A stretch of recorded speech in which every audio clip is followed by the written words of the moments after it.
सन्मान्य व्यासपीठावर उपस्थित सर्वच मान्यवर, समोर उपस्थित बंधू आणि भगिनींनो, सन्मानानं जगायचं, सन्मानानेच मरायचं, ना वाकायचं ना झुकायचं अशी प्रेरणा देणाऱ्या राष्ट्रमाता राजमाता माँसाहेब जिजाऊ अखंड हिंदुस्थानाचं प्रेरणास्थान, त्याचबरोबर समस्त स्त्रियांची प्रेरणा माँसाहेब जिजाऊंना मानाचा मुजरा करते।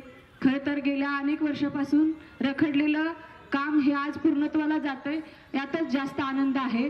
ताईंनी सांगितल्याप्रमाणे इथं हे जे जिजाऊंचा पूर्णाकृती पुतळ्याचं स्वप्न आहे ते प्रत्येक इथं उपस्थित घटकांनी पाहिलेलं आहे आणि त्यासाठी लोकवर्गणीतून ज्यांनी ज्यांनी फुलाची पाकळी या स्मारकाला हातभार लावलेला आहे त्यांच्या सगळ्यांच्या सहकार्यातून आज तो दिवस उगवलेला आहे।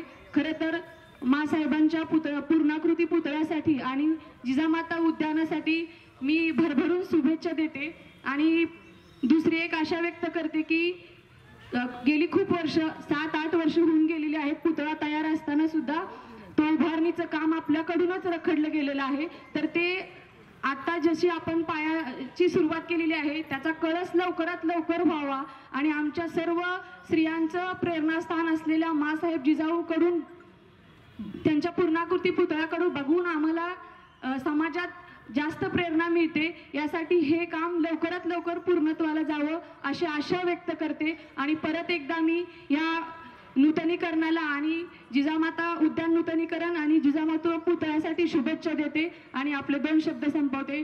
धन्यवाद।